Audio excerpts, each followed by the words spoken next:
प्रश्नावली 1.3 कक्षा 10 गणित में इस प्रश्नावली का पहला सवाल है कि सिद्ध कीजिए √5 एक अपरिमेय संख्या है। तो जैसा कि इंट्रोडक्शन वीडियो में हमने √2 को अपरिमेय संख्या सिद्ध किया था, ठीक उसी तरीके से हम √5 को भी एक अपरिमेय संख्या सिद्ध करेंगे। तो सबसे पहले हम क्या करते हैं, उसके लिए माना √5 बराबर a/b। ठीक है, √5 बराबर a/b, जहाँ b does not equal to 0। एक परिमेय संख्या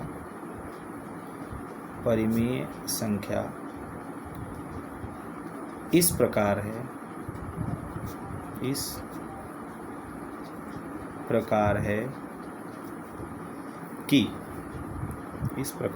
कि a और b सहअभाज्य संख्याएं हैं। a और b सहअभाज्य संख्याएं हैं।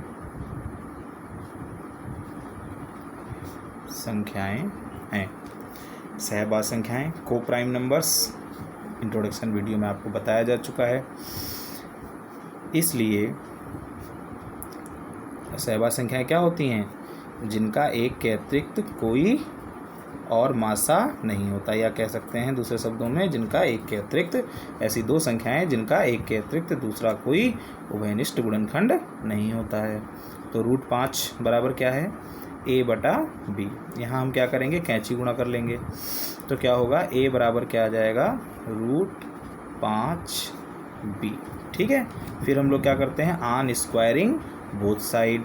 तो हो जाएगा a² इन दोनों पक्षों का वर्ग करने पर √5 का वर्ग करेंगे क्या आएगा, 5। b का वर्ग करेंगे क्या आएगा, b²। अब इस 5 को कहाँ लेंगे?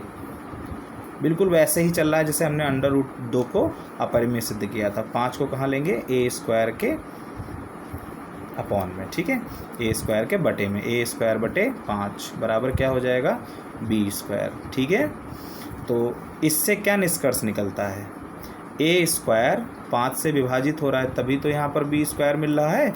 ठीक है, रिकॉल करिए, मैंने इंट्रोडक्शन वीडियो में आपको क्या बताया था कि अगर मैं यहाँ पर लिखूँ 10/5, ये रफ सेक्शन है, इसको यहाँ मत कीजिएगा, एग्जाम में रफ पेज पर ही कीजिएगा।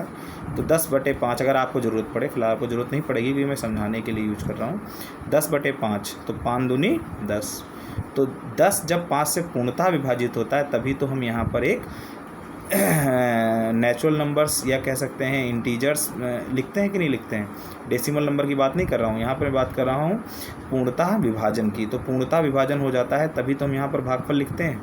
तो अगर मैं यहाँ पर कहूँ x/2 बराबर y, तो इसका मतलब सीधा सीधा है कि x 2 से विभाजित हो रहा है। तो ठीक उसी तरीके से a² 5 से विभाजित है, इसलिए a² 5 से विभाज्य है, 5 से विभाज्य है। अच्छा, अगर किसी संख्या का वर्ग 5 से विभाज्य है तो वह संख्या भी तो क्या होगी, 5 से विभाज्य है। ठीक है बच्चों, इसको आप मान लीजिए समीकरण 1। ठीक, अब इसके पश्चात हम लोग क्या करेंगे कि a 5 से विभाज्य है, इसका मतलब है a को अगर हम 5 से भाग करेंगे तो निश्चित तौर पर कुछ भागफल मिलेगा, क्योंकि इस सेंटेंस का तो यही तो मतलब हुआ। तो a को 5 से भाग करेंगे तो मान लेंगे वो भागफल क्या होगा, c होगा। तो इसलिए a/5 बराबर c इम्प्लाइज दैट क्या हो जाएगा, a बराबर 5c। ठीक, को इस समीकरण को मान लेते हैं हम लोग 1 और इस समीकरण को मान लेते हैं हम लोग 2 को समीकरण 1 में रखने पर। ठीक है, बस आप देख रहे होंगे जहाँ √2 वाले और √5 में इतना अंतर आ रहा है, जहाँ जहाँ अंडर रूट 2 था वहाँ यहाँ पर क्या आ रहा है 5 आ रहा है। बस थोड़ी सी यहाँ पर ध्यान रखना होगा। ए बराबर क्या हो गया, ए बराबर क्या रखेंगे 5c, किस में रखेंगे समीकरण 1 में।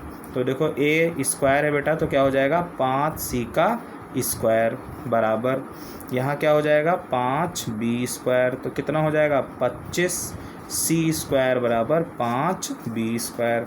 तो 25c स्क्वायर बराबर बटे 25c स्क्वायर बटे 5 बराबर b स्क्वायर। 5 एकम 5 पचम 25, तो 5c स्क्वायर बराबर क्या हो जाएगा b स्क्वायर हो जाएगा। ठीक है, तो अब इसको हम ऐसे 5 को कहाँ ले जाएं b स्क्वायर के बटे में, तो b स्क्वायर, क्योंकि हमें b को दिखाना है कि 5 से विभाज्य है, तो b स्क्वायर, ये 5 b के ही बटे में क्यों ले जाते हैं b स्क्वायर के, क्योंकि हमें b को दिखाना है कि वह 5 से विभाज्य है। तो b स्क्वायर बटे 5 बराबर क्या हो जाएगा c स्क्वायर। तो इसका क्या अर्थ है, इसलिए b स्क्वायर 5 से विभाज्य है, 5 से विभाज्य है, इसलिए जो b है वो भी क्या होगा 5 से विभाज्य है, 5 से विभाज्य है।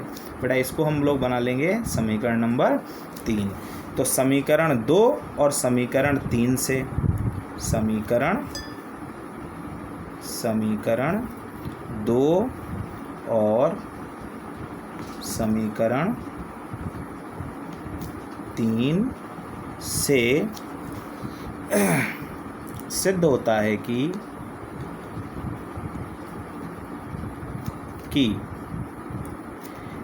A और B का 5 एक उभयनिष्ठ गुणनखंड है, उभयनिष्ठ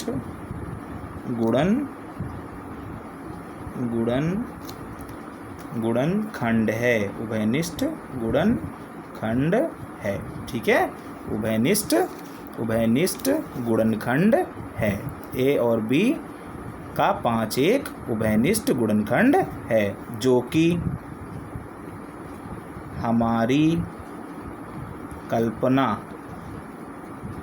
कल्पना क्या थी कि A और B क्या हैं सह अभाज्य संख्याएं हैं, A और B क्या हैं सह अभाज्य संख्याएं हैं। तो ये गलत साबित हुई ना, क्योंकि सह अभाज्य संख्याएं क्या होती हैं जिनका एक के अतिरिक्त कोई उभयनिष्ठ गुणनखंड नहीं होता। लेकिन अभी हमने यहाँ सिद्ध कर दिया कि हाँ एक के अतिरिक्त 5 भी इन दोनों का एक उभयनिष्ठ गुणनखंड है। तो जो कि हमारी कल्पना, आप यहाँ आगे ये लिख सकते हैं बढ़ा के कि जो कि हमारी कल्पना कि A और B सह अभाज्य संख्याएं हैं के विरुद्ध है। तो लिखना चाहें या ना लिखना चाहें तो यहीं से इसको इंड कर सकते हैं, जो कि हमारी कल्पना के विरुद्ध, जो कि हमारी कल्पना के विरुद्ध है।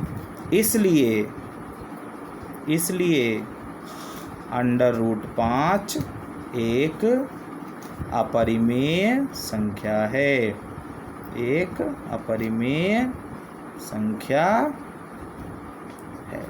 ठीक है बच्चों।